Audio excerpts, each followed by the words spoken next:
right. Thank you. Okay, everyone. As we are already in session, I just want to welcome everyone to our April 16th, 2026 Board of Education meeting, and thank you all for being here to help support our students in all of their achievements.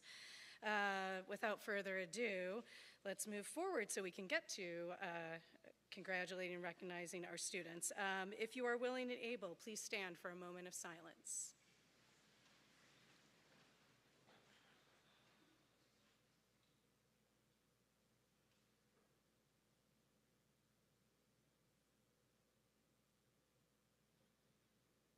Mrs. Mitchell, will you lead us in the pledge tonight? To the flag of the United States of America and to the republic for which it stands, one nation, under God, indivisible, with liberty and justice for all. Thank you. A couple of housekeeping items.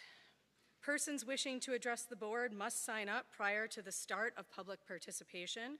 Speakers must register on the form provided by the district at the entrance of the boardroom to maintain a first-come, first-served process. For purposes of following up with speakers, the speakers must provide their name, address, telephone number, and/or email address. To limit comments to matters which may be properly discussed during public participation, the speakers will provide the topics. Any group or organization wishing to address the board must identify a single spokesperson. In case of emergency, would everyone please follow the exit signs to the outside of the building? Please stay completely clear of the building to provide space for any emergency vehicles. Can I have a motion to approve tonight's agenda? Brian, and a second? Elizabeth. All in favor? Any abstentions? Any opposed? Motion carried. All right, while we're all here tonight, I would like to welcome up Leanne Berkmeyer and the Senior High School musical cast.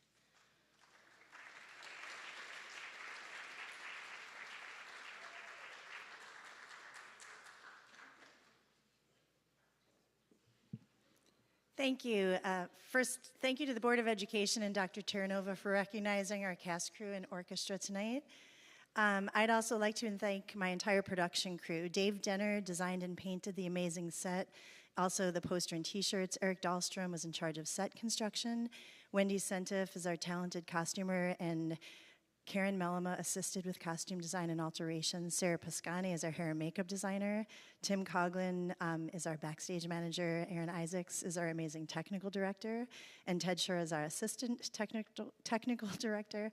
Jeremy Hawkinson is our knowledgeable and patient producer. Matt Main assisted in the production tasks. Sarah Riley is our fabulous and incredibly patient piano accompanist. Aaron Fetzner, who is here with me tonight, created amazing choreography for a show, including a tap number, which, if you know me at all, is always a favorite of mine. Kristen Mellema is our incredibly talented vocal director, who always gets the best out of our cast. And Laura Brewer is our fantastic pit orchestra director, who runs the show from start to finish of every dress rehearsal and performance. I am so honored to work with all of these amazing people who share their time and so many hours and talents with me and each of the approximately 100 students involved in our musical production. One of my favorite lines from the show Mean Girls is, "Sometimes what's meant to break you makes you strong." It's such a great lesson and truly speaks to what each of us is capable of as individuals and also, when we're lucky, as a team. I am so lucky to work with the best kids around. Theater kids are creative, supportive, dramatic, talented, and hilarious. I am grateful that they put their trust in me. The cast, crew, and orchestra dedicated so much time, effort, and teamwork to put on an incredible show together, and I am so proud of what they accomplished. Finally, I'd like to thank all of their parents for volunteering with various elements of the show when asked, for providing meals and snacks for everyone, for driving their kids to all of our rehearsals, for their overall support, and for being the best audience members around. And you are all invited, and we would love to see if you would join us at our Stars of Tomorrow gala, which is coming up in the middle of May. All of these talented kids will be performing at that event, and I believe it's April 18th is when, if any of our kids are nominated, they will be announced on that day. So we look forward to hearing about that as well. So thank you guys, awesome job. You got it for a photo. Love each other. Do you want to get up? Let's go from.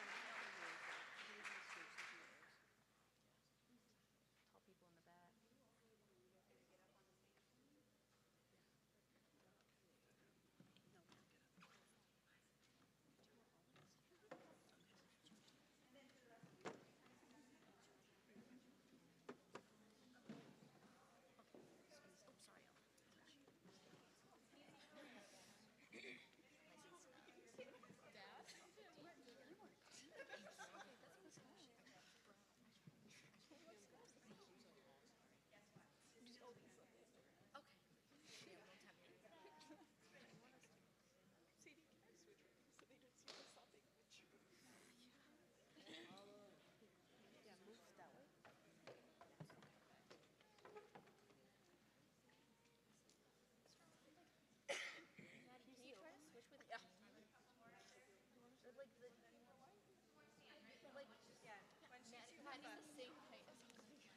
Can I go up there too? Because I'm kind of just like. Yeah, go up. Do you want me to? Yeah, go up. Thank you.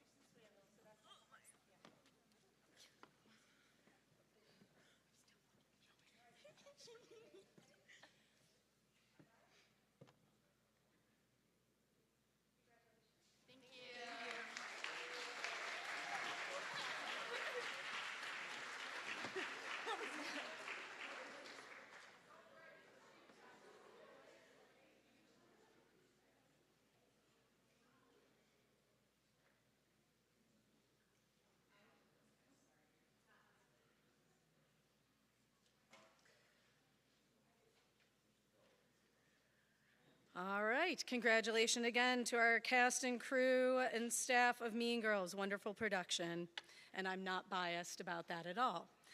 And next, I'd like to introduce Dewey Weimer, our athletic director.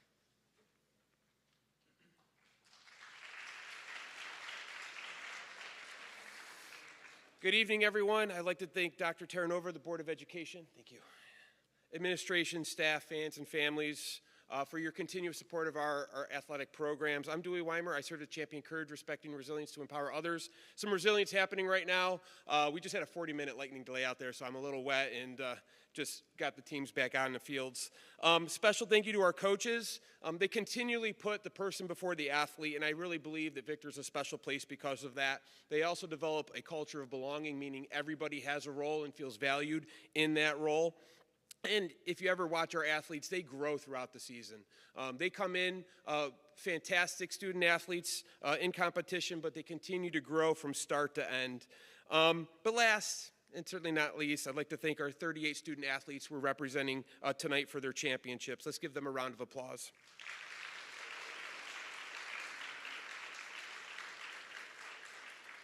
We had over 600 student athletes this winter. 38 are being recognized tonight either for their individual or team accomplishments. We're at 5 sectional championships now on the year. I believe we have 8 league titles to date, which again, they're winning in competition, but not only that, if you ever watch our student athletes outside of competition, they are far and above everyone else in how they represent our school and our community.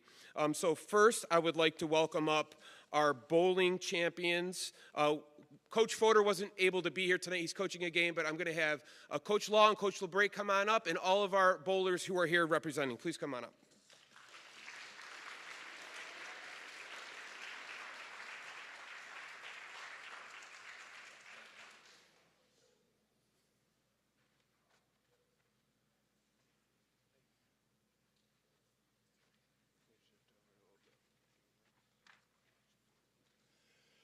Good evening. My name is Jamie LeBrake. I'm one of the assistant coaches for the boys and girls bowling teams. And Coach Law, Brian Law, here also. And head coach Mark Fodor is not here coaching a lacrosse game, but he did give me a little write-up that he would like me to read for him on his behalf. So just thanks to all the board members, the guests, parents, and friends. Thank you to the Board of Education and taking the time out of your schedule to recognize the boys varsity bowling team for the Class A championship at sectionals on February 27th. Unfortunately, we only have about half our team here tonight, but I'd like to introduce the bowlers that are here. We got Camden Ashton, Jake Helmer, and Aiden Reedy, and best bowler in Section 5, Adam Wakely.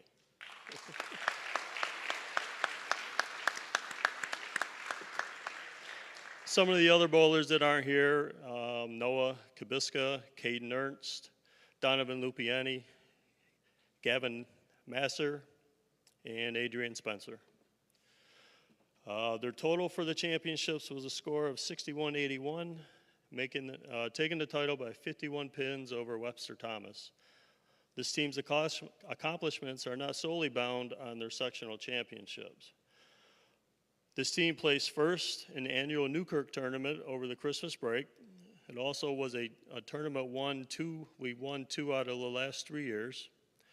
Caden Ernst placed first at the tournament with a high series of 615, and Adam placed second with a 608. Caden was also high series at the Rush Henrietta tournament at Gates Bowl with a 681 series. And at the Martin Luther King tournament in January, Adam placed first with a score of 1383 over 6 games. For league recognition, we had Donovan Lupinetti received second team all-county honors, with Caden Ernst, Adrian Spencer, and Adam Wakely receiving first team honors. The team claimed the league championship for the 4th year in a row with a record of 14-2. At sectionals, in addition to the Class A championship, Adam and Caden both made all-tournament team. Adam with a score of 1327 over 6 games, and Caden with a 1317. Beyond sectionals, Adam qualified for state individual championships and finished 3rd with a bronze medal. He also was named All Greater Rochester First Team and Boys Bowler of the Year. Adrian Spencer also made the list of honorable mention status. Primetime 585 has also selected Adam as the Section 5 Large School Boys Bowler of the Year. In closing, I would like to thank Mr. Weimer, Dr. Terranova, and special thanks to the board members and Carol Prescott for your continued support of our bowling program and kids. Thank you.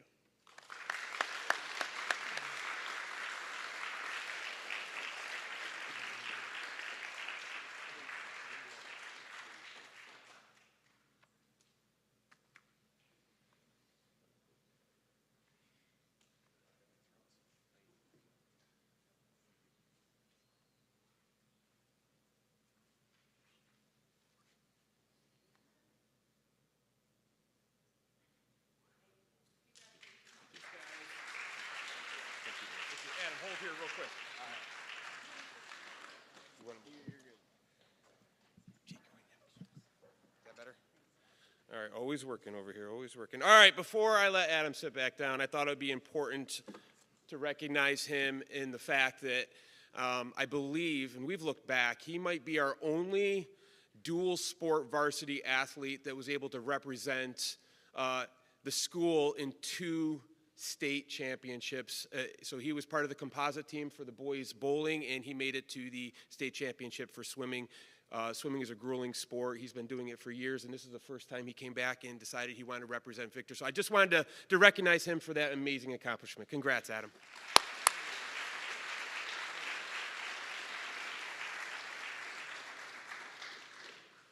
Okay, next I'm going to invite up all of our track athletes. So we have some individual girls, some individual boy champions, and our girls championship team. Come on up with Coach Goodell.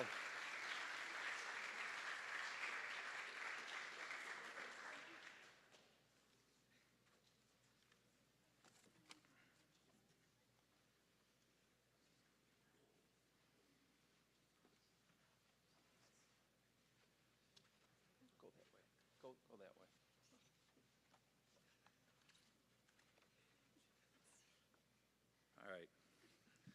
All right. All right, well, I'd like to start by thanking the Board of Education, Dr. Terranova, Dewey and his team in the athletic office, Brian Siesta and his team in the main office at the high school.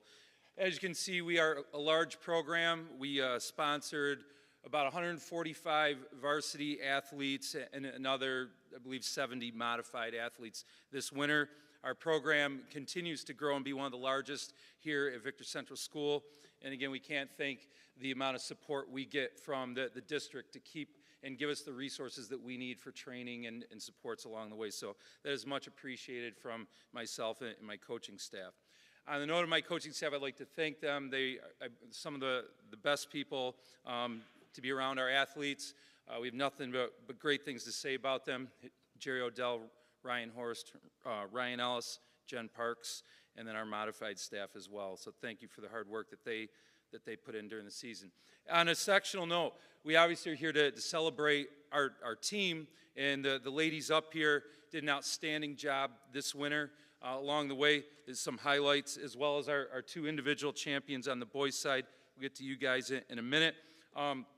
As a program, we had a lot to celebrate this season. 8 of our athletes competed at the state championships, 5 of them medaling in their events. 6 school records between the boys and girls were broken this year. There were 26 girls represented our program at the sectional meet with the team title. They scored in all but 2 events, which is a fantastic accomplishment, and they achieved back-to-back team titles in indoor track in 25 and 26. As far as the journey in season as well, they won the division championships as well as the county championships. Very difficult to win the Triple Crown in track and field and back-to-back meets. So congratulations, ladies, on that achievement again. Individually, we had some success as well. Jack Kabinski, who's standing here on the end, was our 55-meter champion. Jack had an outstanding career here for us at Victor and will be competing at John Carroll University next year. Kevin Madison as well, another outstanding individual that has come on a little bit later in his career, picked up the weight throw and had a lot of success in it, winning a sectional title. Also went to a national meet in Virginia Beach and broke our school record, so congratulations to you, Kevin. As far as our ladies on the individual champions to recognize, Josie Supo was an individual champion in the 1,500 meter, breaking a school record as well. Laurel Johnson in the weight throw also competed at a national meet this spring with a school record. Our 4x relay team of Emma Christensen, Aubrey Valdez, Kelsey Schaffer, and Maggie Christensen were champions, as well as our 4x400 meter relay team of Aubrey Valdez, Maya Mott, Josie Supo, and Maggie Christensen. Also, those teams went on to break school records this season. So in all, it was a very, very successful season. I thank the athletes for continuously their hard work and returning to our program year in and year out, and we couldn't do it without them, as well as the support of the parents in the community. So thank you all again for having us here. All right, you gotta gather up and smile. We're gonna put someone up on the upper level.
Congratulations to our indoor track and field athletes. Our last recognition tonight is for our Section 5 Class A1 Division 1 individual champion, Mason Naple, our wrestler. Come on down, and head coach Caper. I'm going to say something real quick. I'm going to say something real quick. So Mason, he's an intimidating fella. I just want to say he was recognized as one of the first Section 5 student athletes caught in the act of kindness during the fall season. And I just wanted to read this. This was recognized by the Webster Schrader Athletic Director, Sean Streggy. In a hard-fought game, Mason was seen multiple times staying behind the play to help opponents up and get back to their feet. During the first quarter, one of the officials was run into during the play, fell backwards. Mason stopped quickly, grabbed the official's hat, and helped him to his feet. Mason's sportsmanship throughout was impressive, and we could tell his kindness wasn't a one-time thing. Well done. Congratulations, Mason. You're a fantastic kid, and looking forward to great things.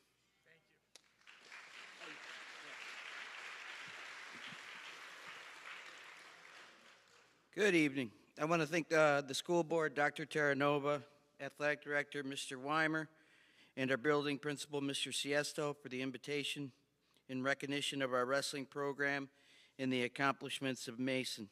Mason had a phenomenal season and was able to defend his 2 titles by winning both the Class A and Section 5 Division I championships. Last season, Mason finished 7th in the state.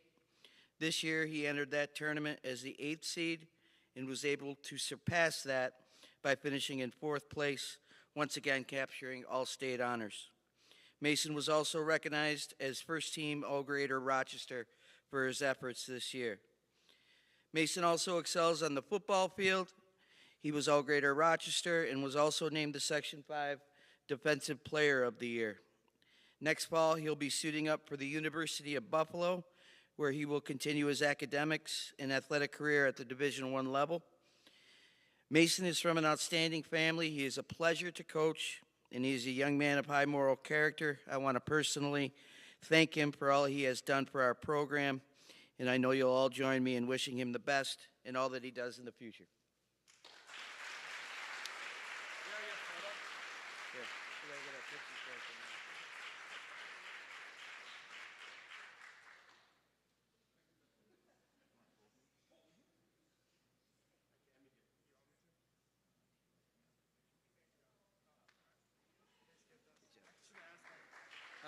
Should have asked them.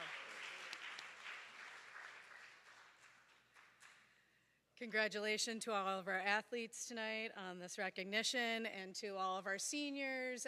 Thank you for all of the years you put into whether it was the musical or your athletics, and best of luck to all of you next year. If you would like to join us across the hall, we will carry on with the rest of the meeting. Thank you.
All right, thank you for joining us back in the boardroom. I will turn it over to Dr. Terranova for his superintendent's update.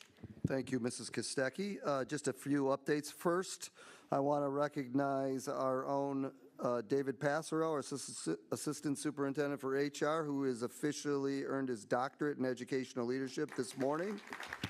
Congratulations, Dr. Passero. We are glad you are smarter now. Thank you. Big thank you to all our students participating in our performing arts and the sectional championships that were recognized a few minutes ago. They are absolutely fantastic, and we enjoyed recognizing them and I'm proud of their accomplishments.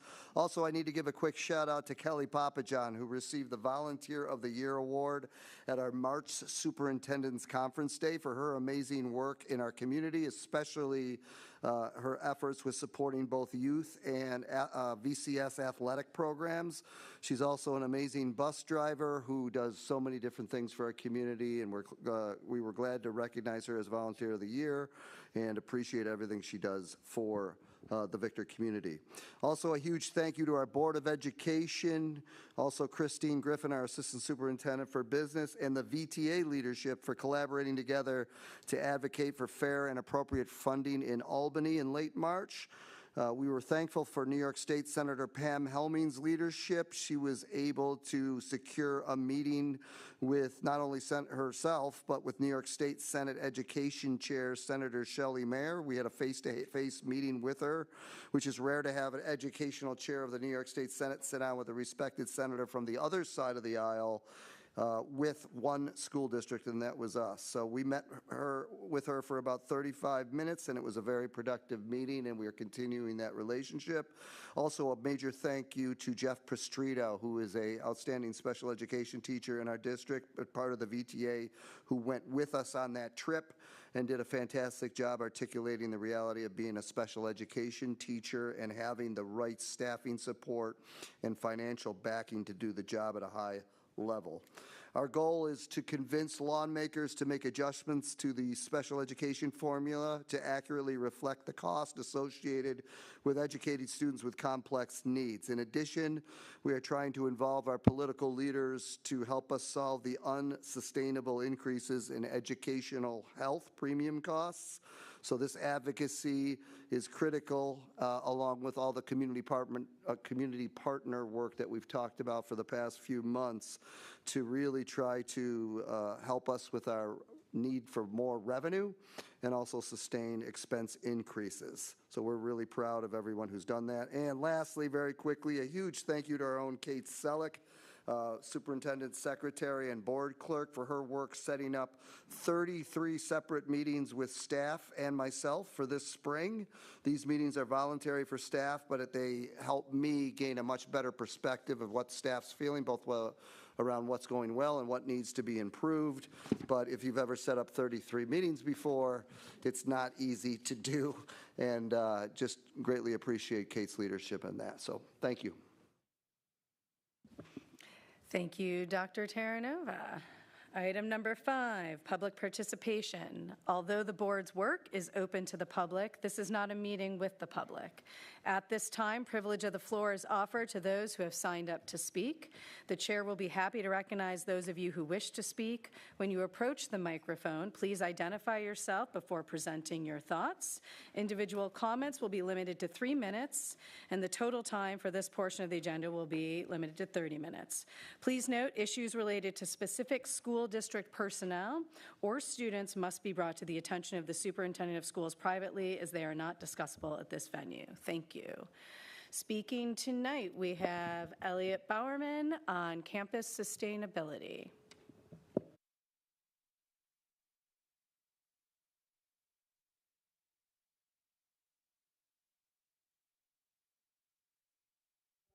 Right here.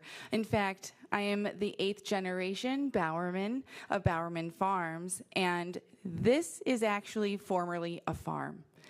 And so I, in honor of Earth Month, want to remind us all that we have a responsibility to not just our children of today, but like the Haudenosaunee always viewed, their decision-making on what 7 generations from now would need.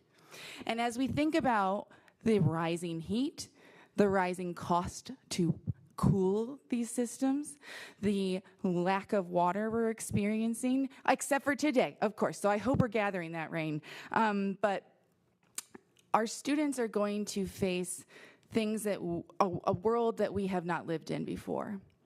And I hope that as you invest, as we all invest in the incredible campus improvements that this community has supported and agreed to, that there is a priority around making sure that there are ways that we can reduce our reliance on electricity. There are ways that we can make this campus a place where we could actually grow food and teach all of our students, not just a garden club, that they can actually make the food that they are eating. We could plant native plants and have more birds and bees and butterflies on campus. And in fact, science shows that having birdsong within just a few minutes can reduce stress. And Lord knows our babies are very stressed most of the time. We could have the woodworking group make birdhouses. We could have solar-powered cameras that actually show all of the classrooms what's happening inside of those birdhouses, making it a learning lesson.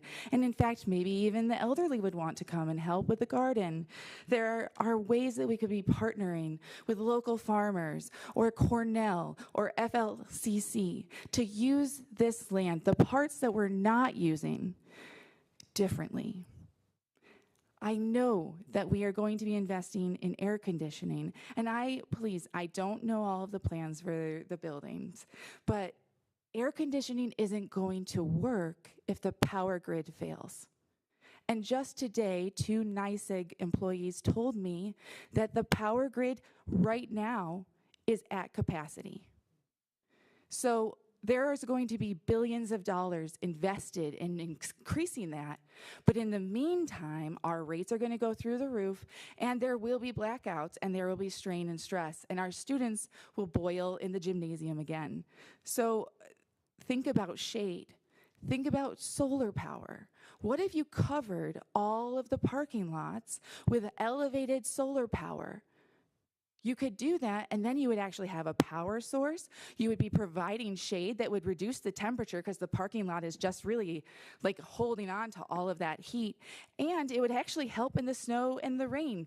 Hopefully we'll still get some of that snow. This was a unique year. So I just ask that these are considerations that you make. These are requests that you can put upon the people who are designing the buildings. And I'm so grateful that when I brought this up at the PTSA on Tuesday, and it is Earth Month, but actually every day is Earth Month, or Earth Day, but Tim immediately responded and we're about to schedule a meeting with the Building and Grounds to see maybe we can plant some more trees and things. But I would really love to see more color on this campus too. It's spring. We're the blue and gold school, and I don't see forsythias, and I don't see daffodils, and I know there are allergies, but we can think about how to make this school a more beautiful and natural place of learning. Because as I learned in the 8th grade, in the end, we will save only what we love. We will love only what we know, and we will know only what we are taught. Thank you. Thank you. We appreciate your comments. Item number 6 is acceptance of consent items A through I. Before I take a motion, are there any questions or comments related to those consent items? Yes, Mrs. Kostecki, 2 quick items. First of all, we have a variety of retirements on the personnel agenda that have given a ton to this district.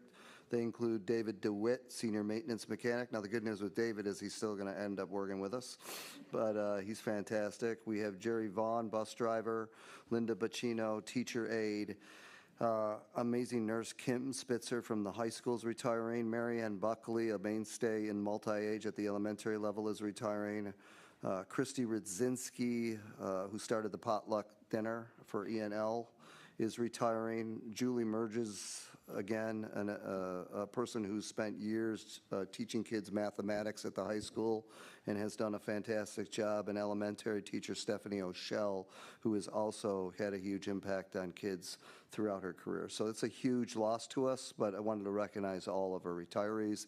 And then I also asked Miss Griffin to just speak for a moment on the audit results that are also part of consent. Thank you.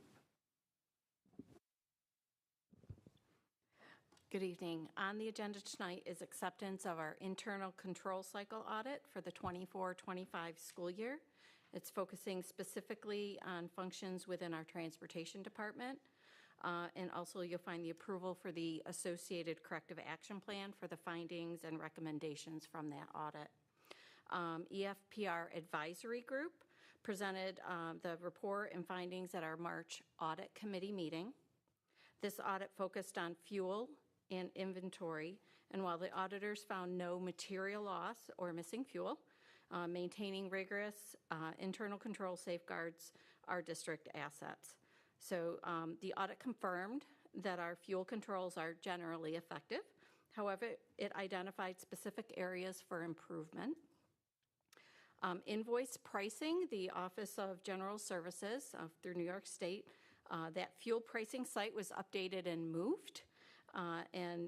That resulted in a lapse in the verification of the vendor invoices against state contract pricing. Fortunately, it didn't result in us overpaying for any pricing fuel. We actually did see some underpaying that occurred, so it was in our favor. However, it's important that we check that, so our head mechanic is now verifying those invoice prices using the correct state site for that. The tank readings, those readings were hindered by the unstable current ladder system to reach the top of the tank to take those readings. So that posed a safety risk during, obviously, the audit, but also throughout the year when they're collecting data. So our head mechanic has actually been in contact with a vendor who will be able to come up and secure that, and that work is underway to make sure that that platform is safe. Our clock system on the tank was off. Somehow the timing was set off, flagging some late night transactions. That's been discovered, and it was simply due to the inaccuracy of the time clock on it. So that system, that has been corrected at this time. I should note, though, that our fuel system dates back to 1993. It's reached the end of its useful life, as indicated on previously conducted building condition surveys. So we are evaluating what a replacement for that system will look like, and we'll look at how we can facilitate making that happen. Regarding the bus parts inventory, the audit identified discrepancies between our digital records and our physical stock. It wasn't anything mostly significant. It was really regarding a lot of it was obsolete materials that were still listed in the inventory system but just hadn't been purged from the system. Also last summer, due to some staffing challenges that prevented a count to be conducted last summer. So this year they're actually shutting down as soon as we're done transporting students, and they're going to conduct an inventory at that time. Also some pricing from the invoices. Prices go up on items. When new items come in and they're a higher price, the auditor would like to see them update the prices for all the items with the new prices. So we have it reflects the current value of those items. Those were the findings. We ask that you approve those corrective actions. Some of them have already been completed. Some of them will be completed this summer. Thank you. Thank you. Any other questions or comments? Just a thank you for the Victor softball boosters. Yes. With their extreme generosity that's over $8,000 of donations to the Central School District. That's going to help the softball program. So thank you to all those folks. All right, then can I get a motion to approve? So moved. A second? Elizabeth? All in favor? Aye. Aye. Any abstentions? Any opposed? Motion carried. Item 7, campus news. Good evening. My name is Rob DeRose, principal of the Victor Early Childhood School. The ECS has had a great month since our last board meeting. This week, we were excited to welcome the Rev Theater Company back to the ECS for a performance titled Huff and Puff. Our students, as well as the students from the multi-age program at the VPS, were engaged from start to finish in an eager theatrical performance with a creative twist on many familiar fairy tales with our students, making it both entertaining and memorable for all students in classrooms and teachers. Tomorrow, we're looking forward to a Friendship Fun Day here in the boardroom at the ECS. Students will come together to review important friendship skills and spend time with peers from other classes, making new friends, playing together, and having fun. This event gives students a chance to practice social skills while also helping them to get to know one another and as we think about next school year and thoughtful classroom placements. Speaking of the placement process, we want to remind families to complete the parent-caregiver input form that was recently shared via Parent Square. Partnering with our families helps ensure that we are setting each child up to thrive in the upcoming school year. Another exciting event connected to next year is our Kindergarten and Multi-Age Information Night, taking place next Wednesday evening. We hope all families with a rising kindergartner will attend both presentations to learn more about the incredible programming that we have here at the Victor CSD. The multi-age program presentation will begin at 5:30, followed by the kindergarten information presentation at 6 p.m., both of which will be held in our auditorium. Finally, our annual UPK Teddy Bear Picnic and Parade will take place next Friday. This is a highlight of the year for so many of our families and students, and a beautiful reflection of the strong partnership that we establish here at the ECS between our teachers, classrooms, students, and families. It's truly a shared school and family event, and the moments and memories that are created last a lifetime. We're incredibly grateful to our UPK teachers for their tireless efforts and the time that they dedicate to planning, organizing, and ensuring that this event happens, making it a special tradition each year. Thank you.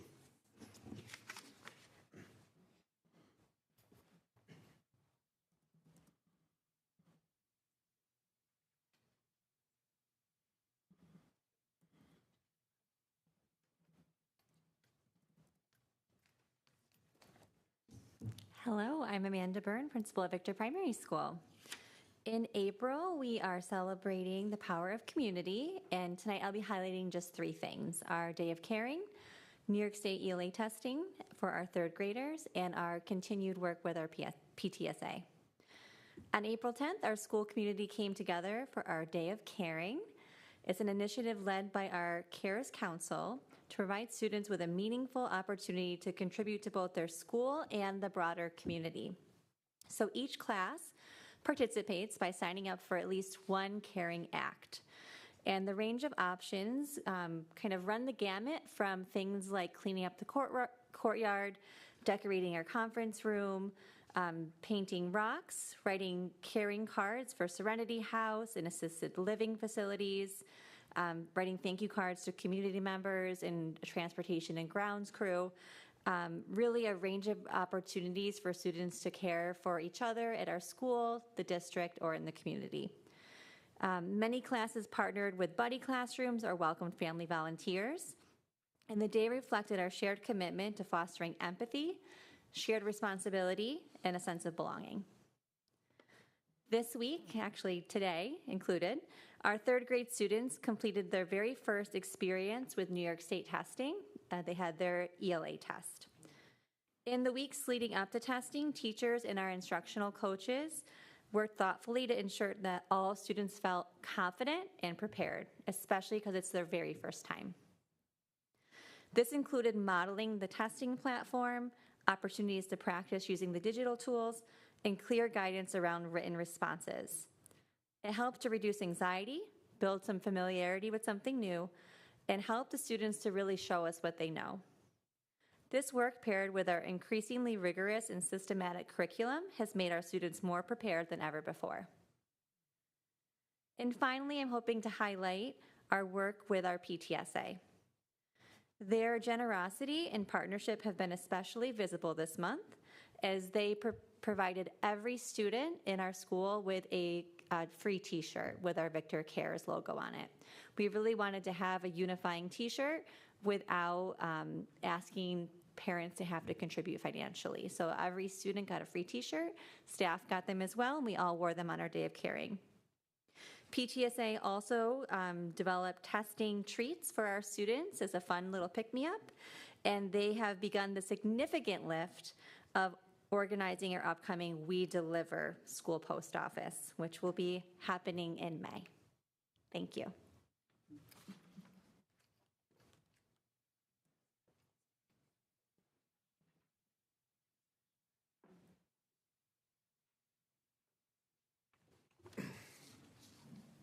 Good evening, everyone.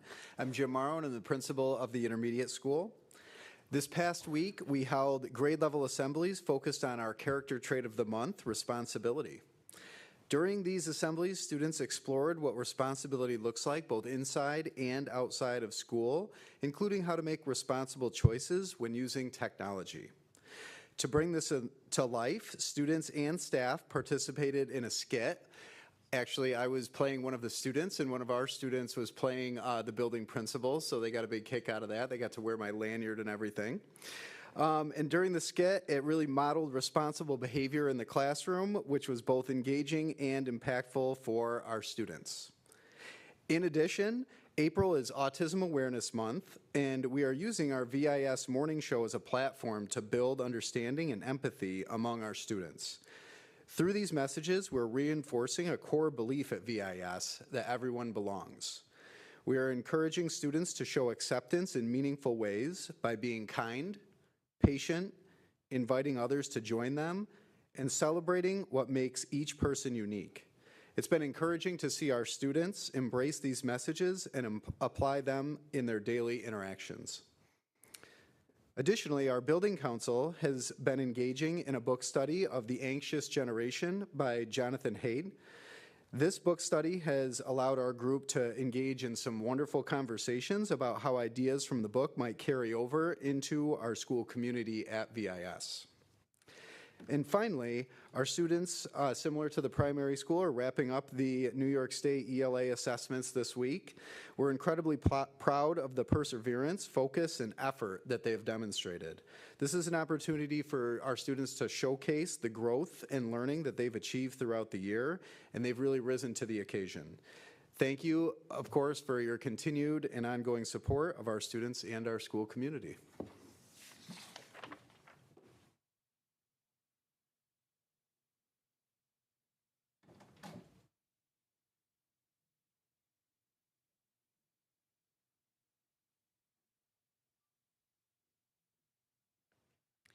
Good evening. I'm Laura Westerman, the assistant principal at the junior high. Spring is notoriously a busy time of year at the junior high with many opportunities for our students.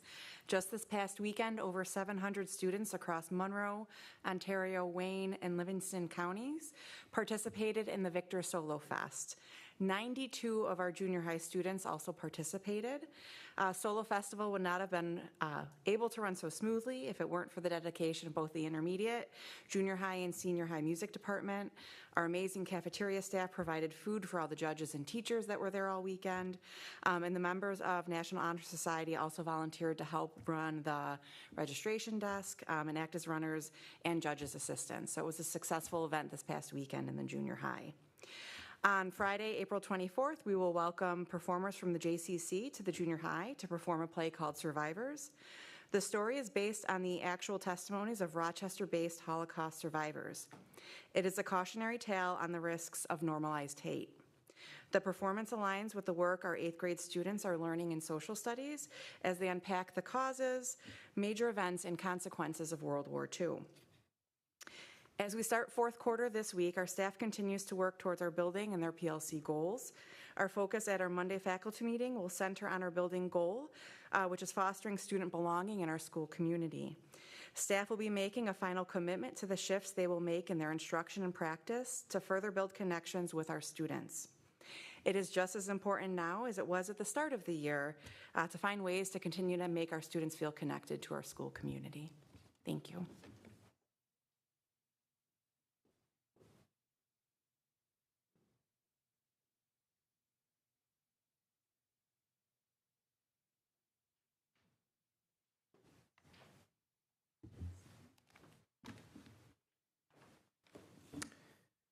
Good evening, everyone. My name is Brian Siesso. I'm the principal of Victor Senior High School. I have some updates for you this month. I want to start by congratulating Jack Kabinski, who is a senior. Dr. Terranova profiled Jack in his end of week message last Friday. And some of you might know he was awarded the first annual Charlie Maves Scholarship in a heartfelt ceremony last Wednesday evening at the American Legion Post 931 right here in the village. Charlie was an Air Force veteran who donated thousands of hours to the Legion, and after his passing, the Legion chose to honor his memory by recognizing a student who embodies the same spirit of service with a scholarship of about $1,300. The scholarship was given to Jack because Jack formed his own company called Yards for the Brave, where he volunteered with some of his friends to provide free fall cleanup for veterans in need throughout Victor and Monroe County. I spoke with Jack late last week, and he told me that it started with 1 yard here in Victor for an elderly veteran and his wife, and it just grew from there. And I told Jack and Dr. Terranova that in my time as being principal here at Victor, this event was easily one of the top 3 events I've ever attended. There wasn't a dry eye in the Legion. Jack was so grateful. He's very humble and was absolutely not expecting a scholarship. He does this out of the goodness of his heart, and he told me he's going to be doing some spring work now for some people who need it. So he'll be headed to John Carroll University in the fall, and I want to thank John Prater, who's one of our veterans, who worked with high school counselor Ben Ramo to make this happen, along with the veterans in Victor and Monroe County. So just want to make sure I highlight Jack. I also want to highlight some of our staff members. Danielle Westbrook, who is our library media specialist. I want to give her credit. She is hosting an e-waste recycling drive right now through April 24th. So if you have, as she put it, a mystery power brick that you have sitting in a drawer, if you have that vintage iPhone 4, an old laptop, a tablet, a cell phone, a calculator that's done its final math problem, you can bring it to the library or send it in with your child, and she's going to take it and dispose of it in a responsible way. Sometimes those e-waste recycle drives are, you save your stuff up, and you got to wait a while for those to happen, and she's hosting one right here at school. So I want to give her credit for that. Also want to give credit to Ross Hunkovic, one of our social studies teachers, and Sue Utz, our work-based learning coordinator. Last month, they hosted Syracuse Police Chief Mark Russin and crime analyst Sarah Pierce for some of our students, where they explained the complex role law enforcement plays in promoting public safety, and also Chief Russin's underlying philosophy of building trust and rapport in his community regardless of the situation. They facilitated discussions on targeted approaches to combat crime using analytics, the difference between New York State and federal jurisdiction, and provided examples of high-profile criminal investigations that they've worked on. Our students asked relevant questions, and I give them credit because they took any and all questions, including uncomfortable ones, and it was a great learning experience for our students and another example of real-world learning that we're promoting here at Victor. So thank you for that. And I also want to give a quick plug to our sophomore Board of Ed member, Bella Polanco, and another fellow sophomore, Bristol Brancato, who are working on how to use social media to help promote things for our students that they might not necessarily know about otherwise. As Bella politely told me this week, Mr. Siesso, students don't really read your newsletter. It's more about social media, and I get that. It's about Instagram, so they're working on how to make that happen, and I think Bella might touch upon it tonight. I'm going to turn it over to Aiden and Bella now for their updates. Good evening, everyone. My name is Aiden Kellman. I'm one of the student representatives to the Board of Education. AP exams are just around the corner, kicking off on May 4th, and students here at the high school have already begun putting in the hard work to prepare for the exams. This year, we have the highest number of APs in Victor history. So best of luck to all the students on their exams. Next month, Bella and I will be attending the 4 Counties School Board Annual Meeting, where we will be presenting on our experience and the process of becoming student board members. We will have a full update to share with you when we are back next month. And then the Superintendent Student Leadership Group has begun working on their end of the year presentations, which will highlight the issues and concerns that they have been focusing on throughout the year. Many of them have had direct impact on our school here at the senior high school. I'm gonna turn it over to Bella. Thank you. I'm Bella. I hope you're all having a great Thursday. And for my campus news portion, I have 2 quick topics I would like to talk about. Firstly, I'll be speaking on some updates on mine and Bristol's accomplishments so far this week. And I was very polite about the campus newsletter. But so far this week, me and Bristol, we've met with Mrs. Doyle and Mr. Siesto on different parts of the college and career leadership group. Well, firstly, we have been working with the counseling department to work with their Instagram account and start Mrs. Jacobs' dream about having her college seminar on Saturdays. My second topic is the library, like with Mr. Siesto talked about with Mrs. Westbrook, more specifically on just her. Her and Mrs. Measy have been such a great, people in the Victor School community. They're such amazing librarians, and they seriously love their job. Mrs. Westbrook, she has her own little things for each bookcase. In the romance section, she has a little heart wallpaper around it, and she's just so dedicated to what she does. I think it's so amazing. I go in there and I talk to her all the time, and she's just so happy about what she's doing. They're both so sweet, and they're so passionate. They have would you rather questions every single day, so students can come in and eat lunch and just feel comfortable, hang out with their friends, and there's games and everything you can do. And they provide such a great environment for everyone, so thank you for them. And that's all I have to say. Thank you. Thank you all. And congrats again to Jack Kabinski and Mr. Siesto. Just so you know, parents of seniors live and breathe by your weekly newsletter. So we appreciate it. All right.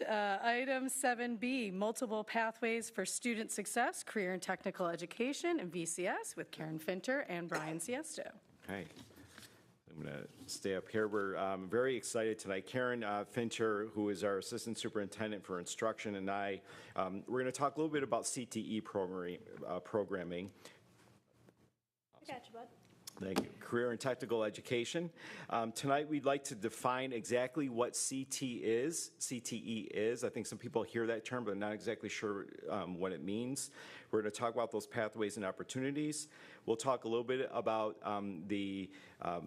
the portrait of a graduate, the emerging portrait, how CTE connects with that emerging portrait of a graduate, some data around CTE programming here at Victor, some student testimonials you'll hear about, and the future of CTE.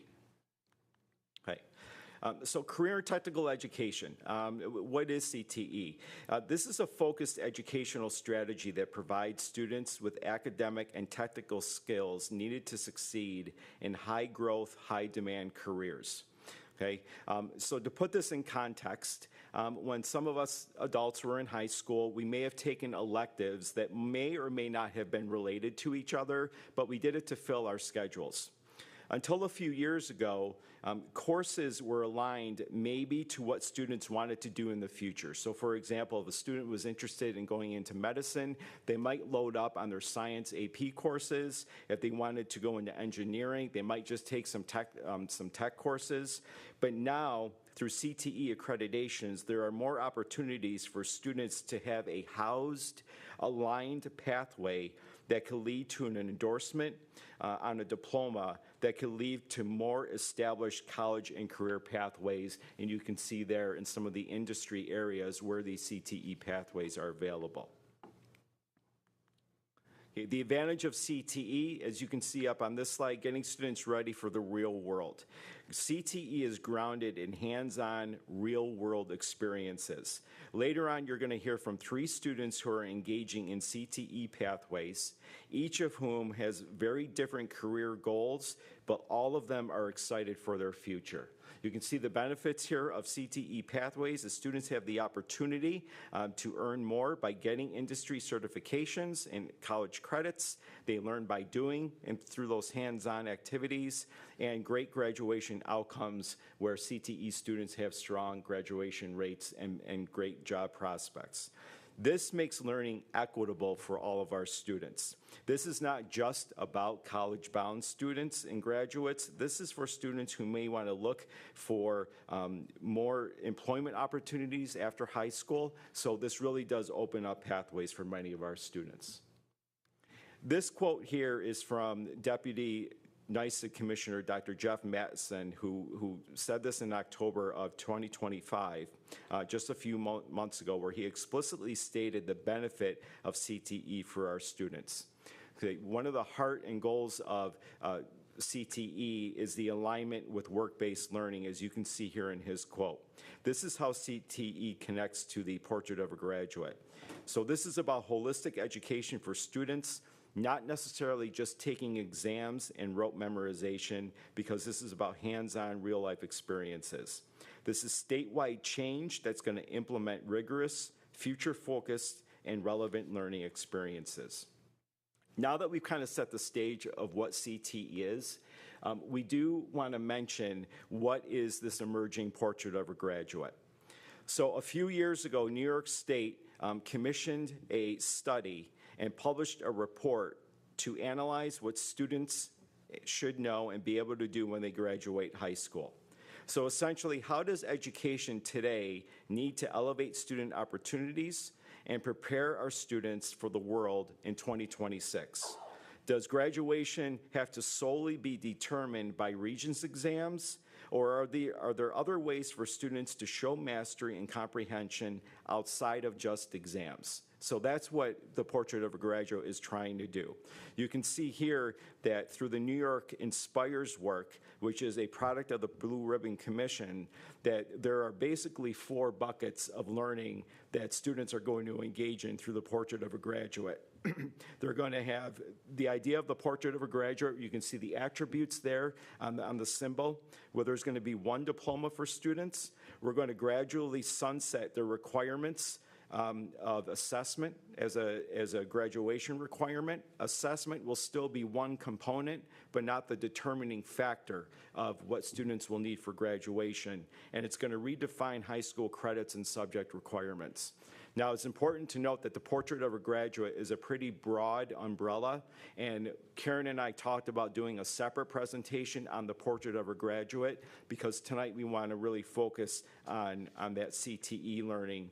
And now I just want to talk briefly about how CTE does connect to the Portrait of a Graduate. So the important thing to remember is that the Portrait of a Graduate and CTE translates graduate competencies into real-world applied learning.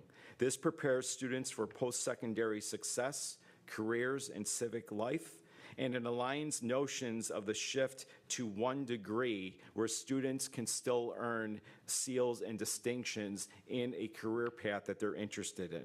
So work-based learning and project-based learning are the primary engines for CTE and the Portrait of a Graduate, and we have a fantastic work-based learning program that has gotten off the ground in the last couple of years. And as Karen's going to share a little bit of data around CTE and what our students are doing, you'll see that these two align very successfully here at Victor Central Schools.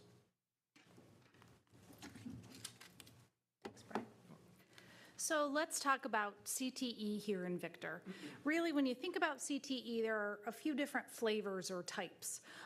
CTE learning can be experiential, where students may take a course, may culminate in a pathway, but don't necessarily earn that industry-based credential. So things like our Project Lead the Way program gives great opportunities for students to get that hands-on learning in engineering and design thinking, but it doesn't culminate in an industry credential per se. our Introduction to Optics course at the high school is a great way for students to get a feel for what the career field of optics really could be and what could it mean for them, but it doesn't result in that credential.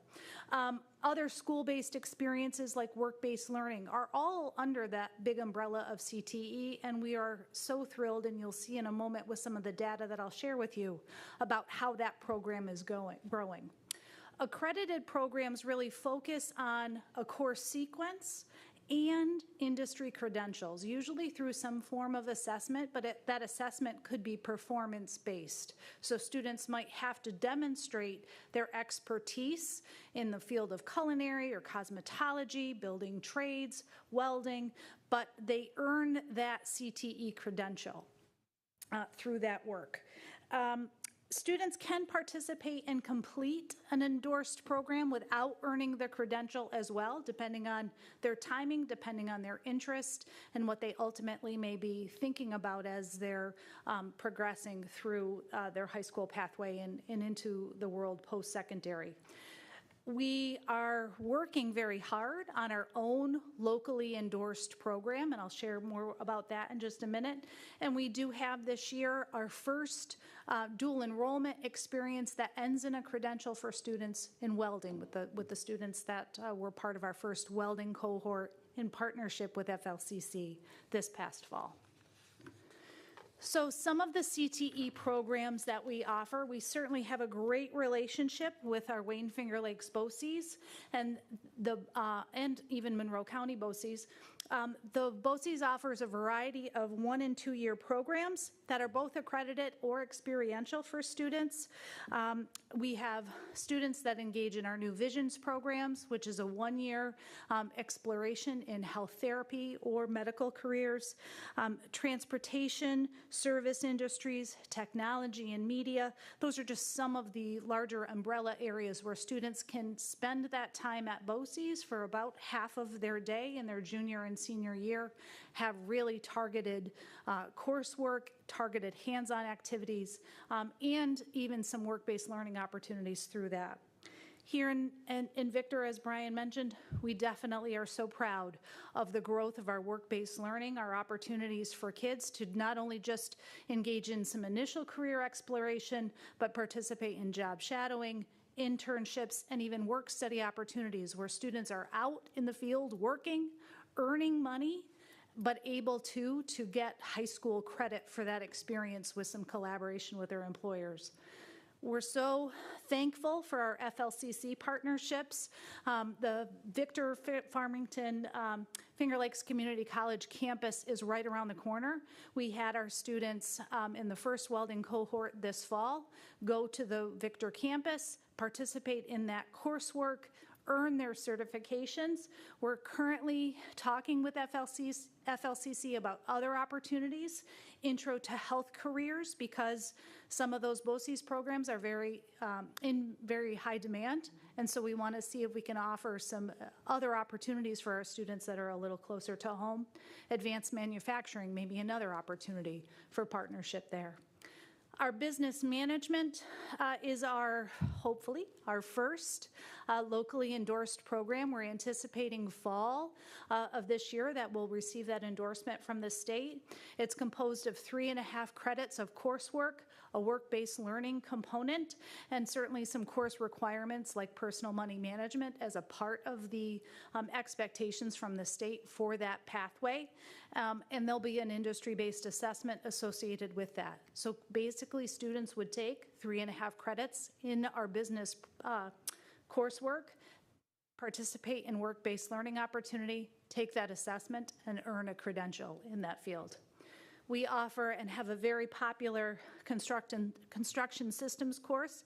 If you've ever been by Corbett Field, you'll see the sheds under construction. Students have that hands-on experience building those structures. And our Project Lead the Way coursework has some great hands-on opportunities where students get a feel for some of the tools and processes that engineers use, whether it's out in the field or in circuitry. And then computer programming and some others could be pathways that we pursue for future program endorsement to get kids those industry credentials. So this is just a snapshot over the last 5 years, how some of our BOCES participation certainly has grown. And this isn't local just to Victor. Certainly the demand in the area for BOCES programs for the CTE work has grown exponentially. But this just gives you a sense of what are those programs that are really growing. If you zoom in on those yellow bars, that's this year's participation in things like the transportation sector, skilled trades, public service, which includes criminal justice, cosmetology, culinary. Those fields are really expanding and growing. And then putting our BOCES participation in context with what we're able to offer in-house. Again, over the last 5 years, seeing a lot of growth in different programs that we offer, seeing work-based learning, how it's almost doubled in the 2 years that it's, or year and a half that it's been in existence. We're really very thrilled that we're able to provide these opportunities for students so that it gives our students a little more concrete sense of what the world post-high school could really be for them.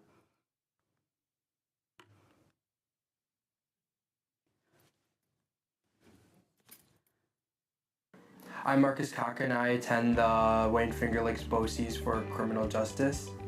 Hi, I'm Claire Butcher. I'm in the Advanced Manufacturing and Engineering program at BOCES. I'm Angelo AJ Finicherio. I attend the New Visions Health Therapy Science program. In criminal justice, we study the law, we go over what police do in their day-to-day life. It's a lot of hands-on stuff.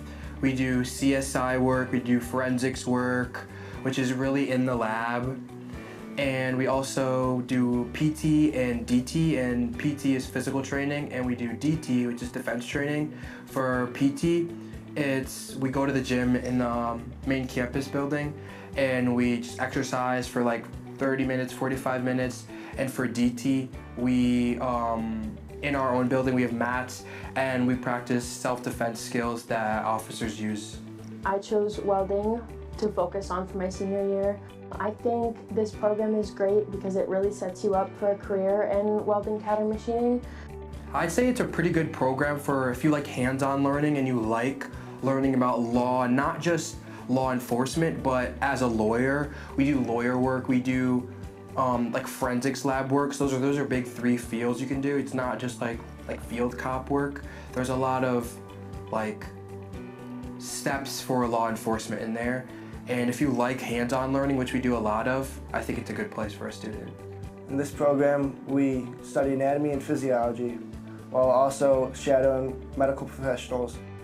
One time that I shadowed a medical professional was in the OR, where I shadowed anesthesiologist, which allowed me to gain real-world experience while only being a high school senior.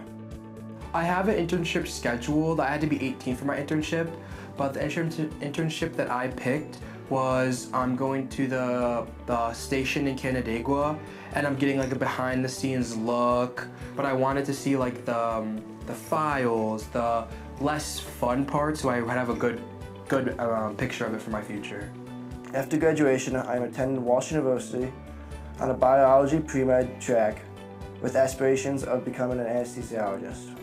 After I graduate, I'm joining the military, and I'll do that for 4 years. The position that I would want is MP, and it will set me up for being a police officer after the military. I got my internship at JW Danforth in Victor, and at my internship I focused on TIG welding with stainless steel and carbon steel. After I completed my internship, they liked my work ethic and my positivity in the shop, so they offered me a job. I don't think Brian and I could have done any of this justice without those 3 voices. So just what's the future of CTE here in Victor? Certainly that business management program endorsement, we're expecting that in fall 2026. A big thank you to Carrie Goodell and Jamie Condon, who have been hard at work behind the scenes. There's a self-study component, an external study component, and they've really spent a lot of time working with our business department and the fabulous teachers there to make that happen.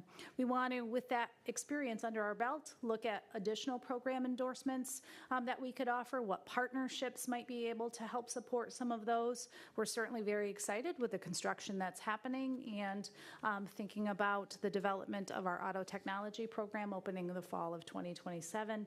And as I mentioned, those continued partnerships because it's much better to collaborate and pull resources from all over in best support of our kids.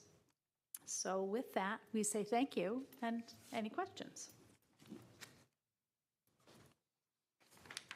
I just have to say thank you. And where was all of this when I was in high school? You've done an amazing job in adding so many things, so many opportunities and options for kids. It's amazing. I just want to say I happened to, at the New York State Board Conference in October, I happened to go into the session that was all about CTE because a lot of schools, because there's a new requirement that every student has to have, I think it's an hour or a credit hour of CTE before they graduate. Some schools were like freaking out that they don't know how to do it, and then some schools were, yeah, we've got this. And I kind of was proud that we were in that we got this category. So I'm just impressed with all that you've done, and thank you so much. I know it's not easy. It's a hard lift, but it is just amazing to give all those opportunities to kids in different avenues. And I don't know, I know my own kids say that personal finance is one that everybody should take sooner than later.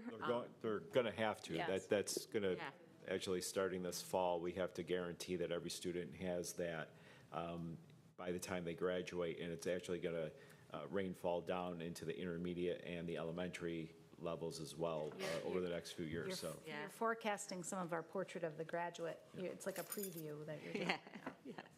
So thank you so much for all you're doing.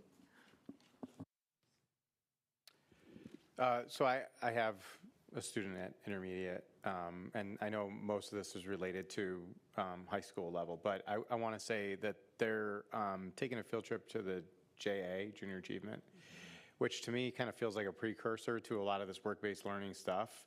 Can you talk to any of those sort of like, I don't want to, indirect pathways that might converge a little bit later in their high school career, but start to seed it? I know you said you're going to, finance, for example, is going to trickle down, but are there any other programs like this that are going on that show not only are we doing it at a coordinated level at the high school level, but it seemingly is happening already, even maybe not fully realized? Does that make sense the way I'm asking it? Yeah. So I think Brian, what you're asking is what's kind of the vertical alignment, right? Because here's all this stuff happening at the high school when kids are on the precipice of post-secondary, and we know the seeds for some of that get rooted a lot earlier. And so thinking about, certainly working with our tremendous counseling team, how they use different tools to develop career awareness and start that work in coursework starting in 7th and 8th grade through family and consumer science, using school links, using some of the career inventories. As Brian mentioned, part of the portrait of a graduate are those credit expectations in career and financial management. There's a climate requirement as well. And so thinking about where do we have those pieces in place currently and where do we have to further build them out. And so family and consumer science is one that's ripe for that curriculum work to be able to launch. Some of I just had the opportunity a couple weeks ago to serve as an interviewer for 8th graders who are applying for a job in a company in their class, and so they had to come in, do a mock interview with a complete stranger, carry themselves, and practice those kinds of skills. So that's just one example of how it's being embedded. And it's been around for a long time, right? What am I learning? Why am I learning it? Why is it relevant to me when those CDOS standards first came out? And so just making those a part of our content area curriculum when we're thinking like scientists, reading like historians, analyzing like, editors. How do we bring that to life all throughout? I also want to give a plug for things like robotics, for Lego League, for Awesome Science Day, Awesome Art Day.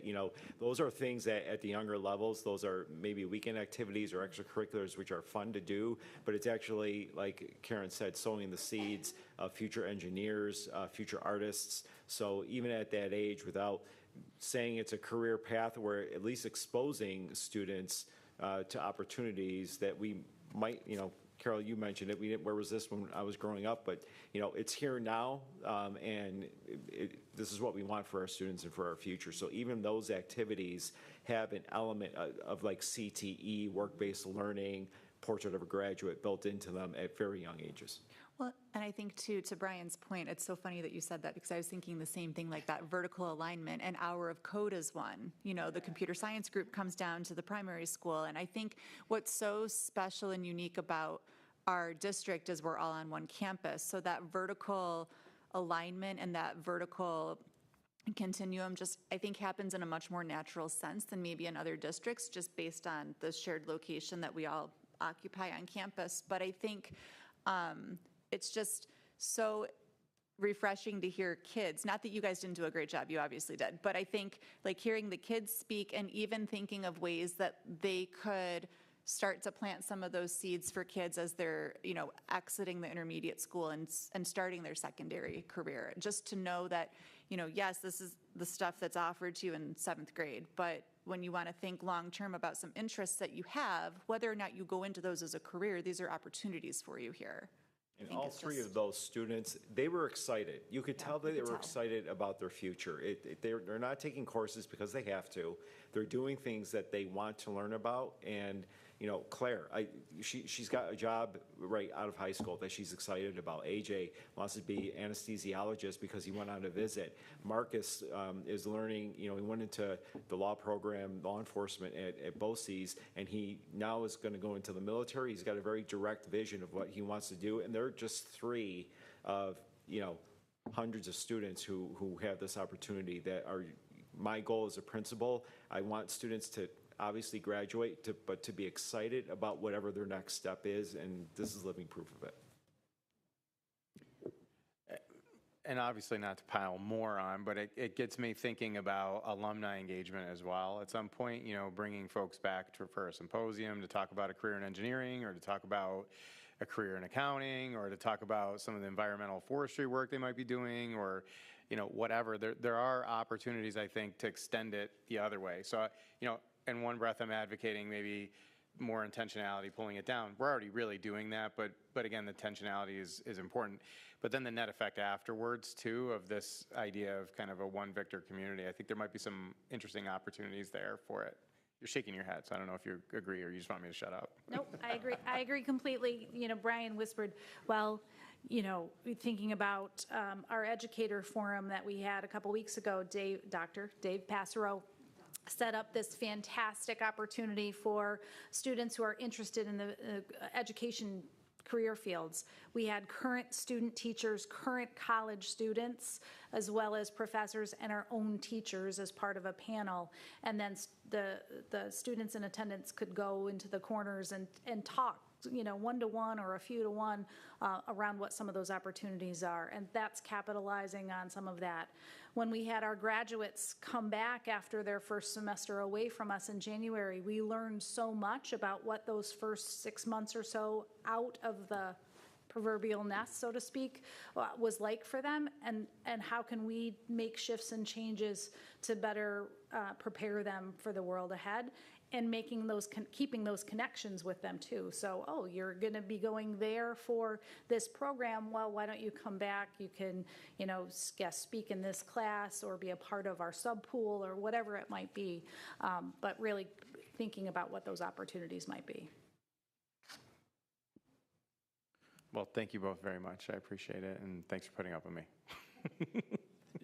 To the vertical alignment piece, and I'm probably dating myself with this, but even going further down from the standpoint of taking the students, kind of like students on parade, so just those 3 students there, you think back to the old you know, your parent comes in and tells the kindergarten class what they do for a living and something like that. You have those students and push into the elementary schools or the elementary school and talk about their experience, because they're superstars to the kindergartners and first and second and third graders. And that's, you know, hey, that's me. That's a fellow Victorian that is going to one day, you know, plant that seed further down, so to speak. And speaking pragmatically, I mean, in a few minutes, we're going to have a presentation and we're going to be discussing our budget moving forward. And I would just implore the two of you and everybody else that as this grows and develops, I know we have our challenges with the state, but please ask what you need of the Board of Education every year to continue this on, so it's not just this is a feel-good moment now, but you're building something great, and we can only support it if we know what you need, and then that's our job to put that together as best as possible. So I would just ask that you always remember that. And thank you. So back in the fall, me and Mrs. Finter attended a conference where there were kids from every schools from the greater Rochester area. And the number one thing that was brought up was financial literacy. And I'm happy that that is started to be mandated into the program, because that was like the number one thing every kid said was we need financial literacy. Anything else? Thank you both very much, and thank you to our students who participated in this. It's really incredible to see what they've experienced and what they're all doing next. Pretty excited for that. All right, next up, it wouldn't be an April board meeting without the adoption of a budget. So Dr. Terranova and Christine, the floor is yours. Just turning it over to Ms. Griffin to let us know how we're going to pay for all this. Good evening, everyone, again. So tonight we are presenting our final presentation, or our final iteration of the proposed 26-27 budget to the community before the board adopts it.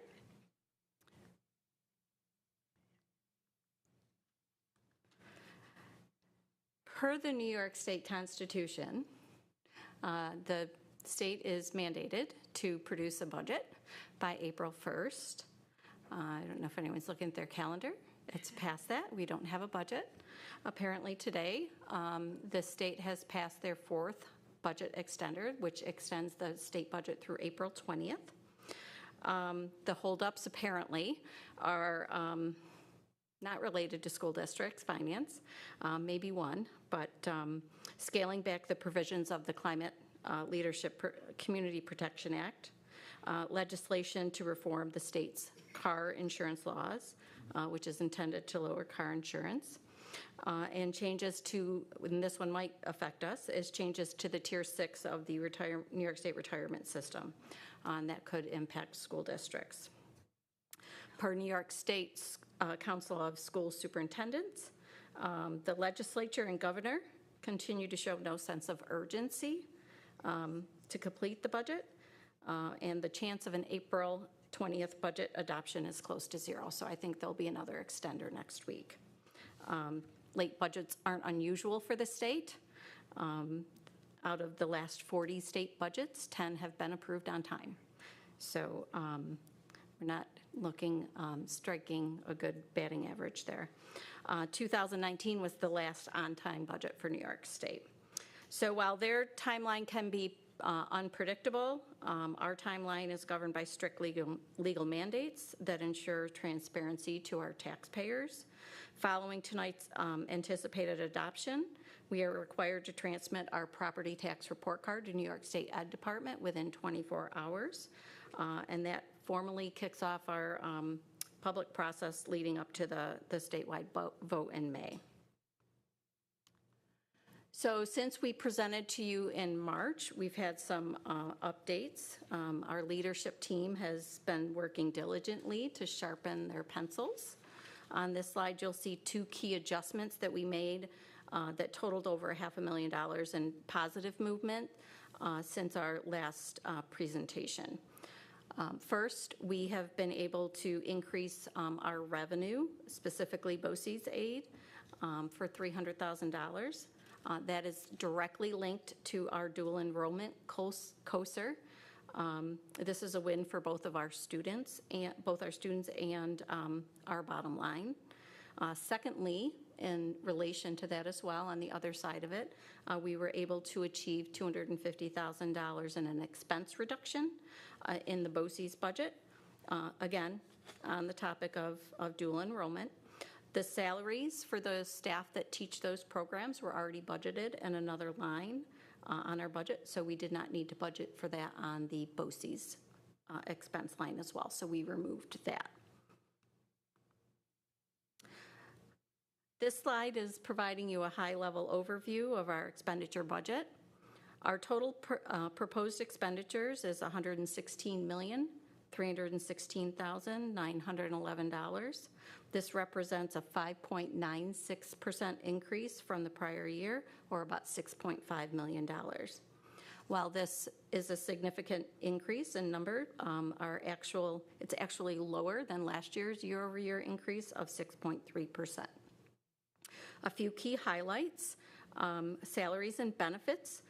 It's important to note that approximately 76% of our budget is our people, salaries and benefits. Increases in these lines are driven largely by contractual obligations, rising health insurance premiums and pension contributions, costs that are largely outside of the district's control, but are essential in retaining our dedicated workforce. Our health insurance budget alone is growing by approximately 15.5%, or $3 million, which is about 46% of our entire $6.5 million growth in our budget over last year. Despite the 15.5% increase in insurance premium, the overall fringe benefits line is only going up 8.8% based on a few factors. We have a little bit of a savings from a lower teacher retirement systems contribution rate from 9.59 down to 8.24.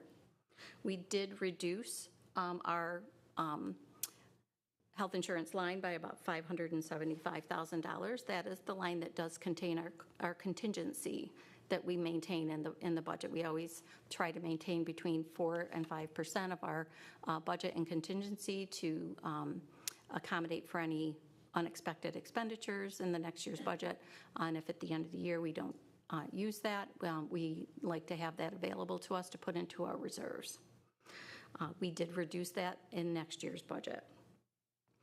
We also have savings in the employer portion of Social Security due to lower salaries realized when we had the reduction in the staffing attrition, the reduced salaries as a result of that. Sometimes you don't replace the position, or other positions are replaced with a lower salary employee, so that impacted that. Our tuition line is another notable line. That's going up about $485,000 due to additional outside placements for students with disabilities, and also taking a look at some of the historical spending on that line. Our BOCES line is another line that's increasing. I know I like to talk about how we shift our costs to BOCES. That is increasing $824,000 or 9.22%. Again, we just continue to keep shifting our expenses over there. On the revenue side of things, when we get to look at that, you're going to see almost more so of an offsetting revenue associated with that as well. So you'll see that on the revenue slide. Our contractual line is going up $461,000, but about half of that is our increase in utilities and insurance. Overall, I think the important takeaway is that while our budget is increasing by 5.96%, we are reducing staffing only through attrition and finding some strategic efficiencies. We're staying within our class size parameters, and not reducing any programming for our students. So while we're spending more to maintain our current staff, but we're adopting a more efficient team structure. Our overall revenue, now that we've seen the $116 million in expenses, let's look at how we want to pay for that. Our total projected revenue is about $110,272,328. That's up 3.92% over the prior year, or $4,159,233. Our funding relies on two main sources: property taxes and state aid. The tax levy represents about 60% of our budget. We're proposing a tax levy increase of $2,596,939, which is a 4.29% increase, which is within the state mandated tax cap. Our state aid is the second largest portion of our revenue, totaling $42,061,161,480, totaling $110,272,328. Giving a breakdown of our state aid, the largest portion of our state aid is foundation aid, coming in at $27,642,219. That's a $555,000 increase, or 2.2%. Foundation aid is the most flexible portion of our budget, to be used for supporting things like staffing costs and health insurance and such. Unfortunately, we aren't seeing a growth in that number that keeps pace with the growing expenditures that we're having. The next three lines are all expense-based aids, and I know we've talked about this before. Our building aid is going down slightly just due to some older debt service payments that are falling off the schedule. Again, as we look at the BOCES aid line, our strategy of shifting more of our some expenses through into our BOCES expense lines is causing a 35% increase in our BOCES aid for next year, totaling over $1 million. That efficiency offsets almost the rising costs that you saw in the expenditure slide. Similarly, same thing with transportation. That is an expense-based aid. That increase in that aid is really directly related to the increased cost in transporting our students. So when you put it all together, the challenge is pretty clear. We have revenue of $110 million and expenses of $116 million, producing a $6 million budget gap. So for several years, the district operated without the need to use fund balance to balance their budget, especially during times when we had the pandemic era aid, and we were given the additional aid to become fully funded in foundation aid. So we're at that point now where we're having to start looking at ways to raise our revenue and also to be efficient in our expenses.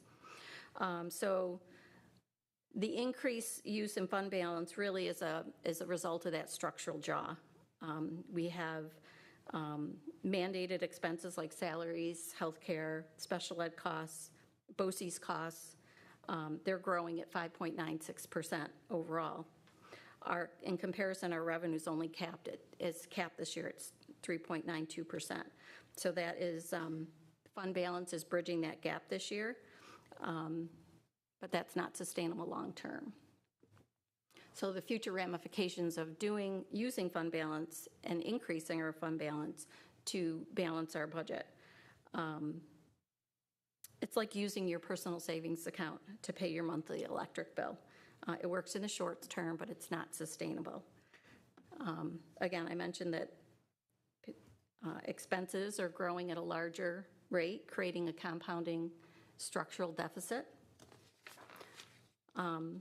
Spending now, our savings now reduces financial flexibility and our ability to fund future emergencies or mid-year state aid cuts.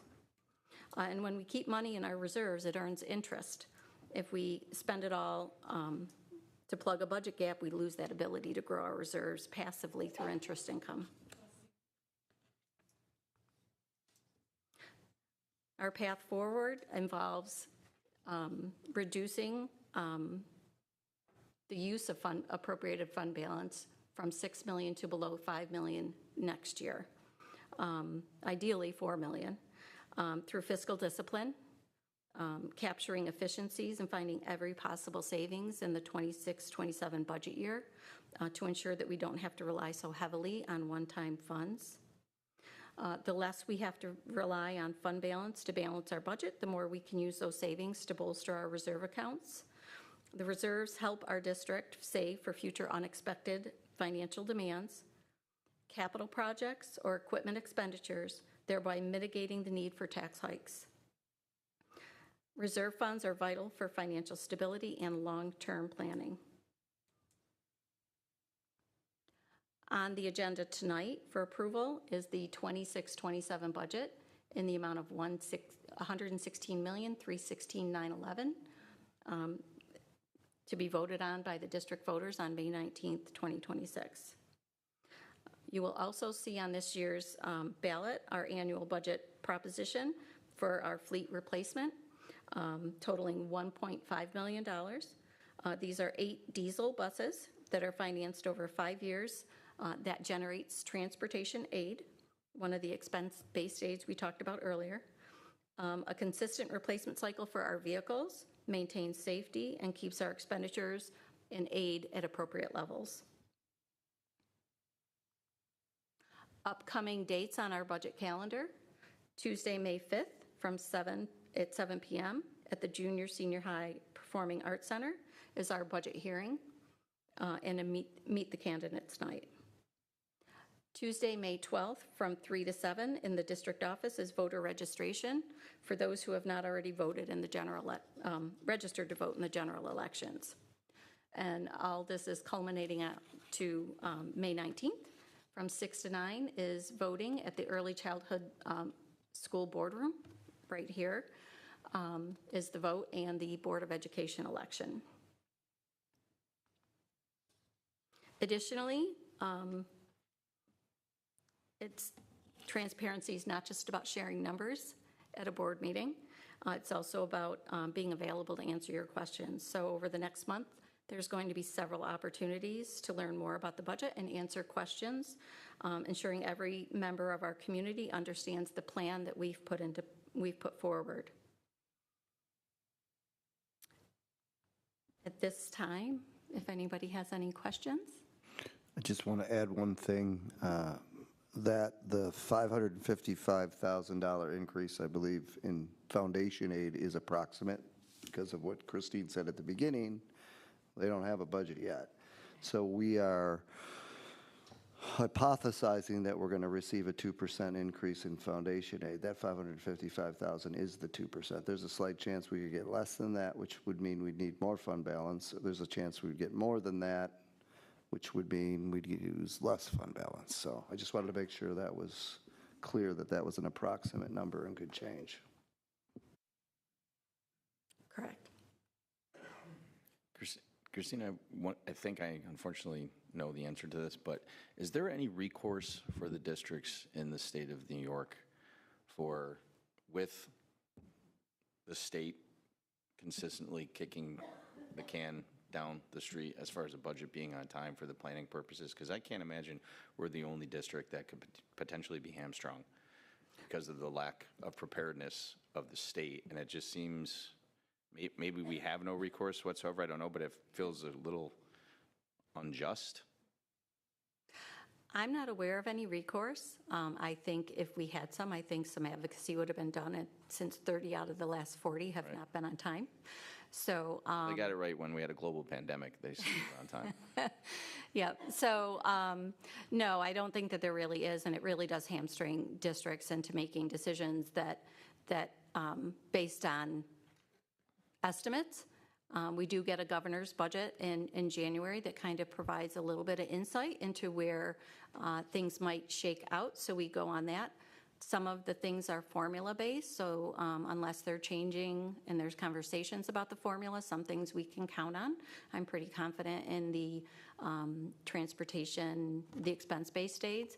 Of course, those are based on expenses during the 25-26 school year, which don't get finalized until we're done with the 25-26 school year and submit that information in the fall. So there's always a little slight risk that might not be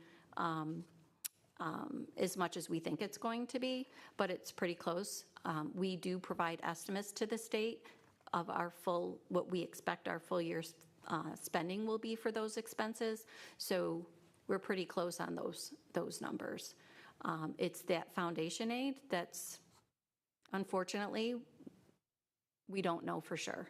But we've been working on advocacy and speaking with our representatives, and from what we're hearing, we could expect the 2%, so we went with that. Okay, thank you. Because I mean, so essentially, just, and I applaud the ladies and gentlemen to my left and to my right as far as the advocacy that these board members that I'm looking at have really done with our legislators, and I mean, I feel that we are perhaps publicly viewed as, well, we're Victor, we're in good shape. We are, just because we're big and very successful, we are a district that still counts every penny, and I just appreciate the diligence that you and Dr. Terranova and everybody else, as far as your cabinet and your staff, have done to get us at least to this point where, as you said, we're not losing good people and we're not increasing class size parameters. And we're staying true to better class size parameters than actually New York State establishes as acceptable class size parameters. So thank you very much, because it's a yeoman's job. Christine, if we get around 2%, or if we happen to get a little bit higher, we'll just adjust. Nothing changes at the end of the day number. It's just how we arrive at that number as a district. Right. So you know, in a perfect world, if revenues matched expenses and we ended up getting at this point in this, and we find out that we're getting more, that's just going to help you at the end of the year have extra funds to put in a reserve, or reduce your, in this situation for us now, reduce the amount of fund balance that you use. So a potential, albeit unlikely, increase in foundation aid does not change that end of the day total number for our budget, just for people at home who it's just lots of numbers from different pots. Correct. So that's why when we submit, they make that within 24 hours after the board produces or approves the budget tonight. That is the number that's locked in at the state, and then everything else triggers from that. There's a property tax report card, there's the budget notice, a lot of forms that need to be submitted to the state. So we are kind of, our hands are tied, because there are certain milestones that have to be met along the way between now and May 19th, things that need to be produced and communicated to the community. So yeah, there's no changing that bottom line number. It just helps us reduce our use of fund balance. Okay, thank you. You're welcome. Any other questions? We will take a motion, and then we will do a roll call vote. So can I have a motion to adopt the 2026-2027 district budget? Elizabeth? A second? Tim? Okay, I will turn it over to our district clerk, Kate. Thank you. And I will just read that resolution. When I'm done, I'll do a roll call vote. If you agree with that resolution, if you could say yes, and if you do not, please say no. Resolved that the Victor Central School District Board of Education does hereby accept, I'm sorry, I'm reading the wrong. Resolved that upon the recommendation of the superintendent, the proposed budget for the 2026-2027 school year be approved as submitted for a total of $116,316,911, subject to approval by the qualified voters of the district at the annual vote and election on May 19th, 2026. Mr. Snyder? Yes. Mr. Adams? Yes. Mrs. Prescott? Yes. Dr. Parks? Aye. Mrs. Mitchell? Yes. Mrs. Kostecki? Yes. And Mr. DeLucia? Yes. Thank you. That motion is carried. Thank you. Thank you. All right, item D is to approve the following trips: robotics to Albany from April 15th to April 18th. They are there. And our cheerleading team to Beach Lake, Pennsylvania from August 23rd to August 26th. Can I have a motion to approve both of these trips? Adam? A second? So moved. All in favor? Aye. Any abstentions? Any opposed? Motion carried. All right, item 8A, Monroe County School Boards Association Committee reports. Both Dr. Terranova and I attended the legislative committee that was just this week, wasn't it? Was that it could have been, or maybe it was last week. It's hard to remember. But Regent Hale was there to talk about Portrait of a Graduate that Mrs. Finter and Mr. Siesto talked about earlier, as well as answer some other questions. Overall, it was a good meeting. It was interesting to hear a lot of the different work that they have done with the Portrait of the Graduate, as well as to just hear more of his thoughts on New York State budgets and all these things. We do hope to get some time with Regent Hale soon. Yes, I emailed them last week, but haven't heard back, so I'll email them again. But I don't know if you have anything else to add about the meeting, but it was very informational. So, any other Monroe County School Boards? No. And that was actually, April marks the last of most of their meetings for the year. And so I do know coming up is their the membership meeting, and then the law conference is coming up in May. So I believe emails have been sent to all of us about that. Please take a look should you want to sign up. Any standing committee updates? I won't give another update on the audit committee because Ms. Griffin did a great job of that tonight already. All right. Then item 9, A through F, is a lot of upcoming events. As a reminder, we met at our last workshop about the student board member process, as we really needed to establish a more formal structure, given that this was our first go-around. After that discussion, we did decide that we sort of favored a model with 3 student representatives, one from our sophomore, junior, and senior class. We talked a lot about having the ability to have that multiple grade level perspective and a lot of that peer-to-peer mentoring. Terms are going to be set at 1 year, but we're going to do an expedited reappointment process for our sitting student board members should they want to stay on for another year, allowing students to serve up to 3 years total. We did talk about some different things in the selection process that we want to do, and so after, this we'll discuss again at our workshop briefly next week on the 22nd, and then we will utilize Aiden and Bella to work with Mr. Siesto and the team to start that process for a sophomore level student representative. Obviously, this is still going to be sort of a flexible and subject to change in future years if we think that's necessary, but it's nice to have finally formalized a process for this. So let's plan to have a quick discussion next week at our workshop so that we can get moving on that. There is a special board meeting as well for the Wayne Finger Lakes BOCES administrative budget and annual election vote, and we will do that on April 22nd as well. As Christine announced earlier, we have our budget forum and meet the candidate night on May 5th in the Performing Arts Center. Then we have our Board of Education visit to the ECS on May 14th. And we also have our board meeting that evening. And then the annual vote and Board of Education election is again on Tuesday, May 19th from 6 a.m. to 9 p.m. right here in this boardroom. We have a very busy upcoming month. Anything else that we're missing that should be on this list as a reminder? Just an appreciation for our student reps and their comments this evening at the podium. Thank you, and you're continuing to make all of us very proud, and the insight that you provide us is just very, very important to help us in our decision making, so we're very appreciative of both of you.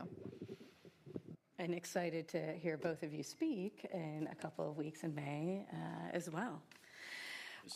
Mrs. Mitchell, thank you for saying that, because simply, Bella and Aiden, we are better because of you.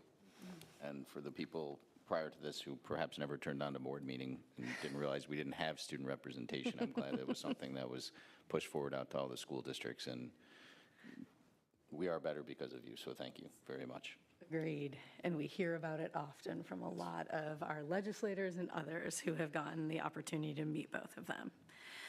Okay, then, if there is nothing else, I will take a motion to adjourn. Brian. He's always my first. A second? Elizabeth? All in favor? Aye. I heard no abstentions or opposition to that. This meeting is adjourned. Thank you all.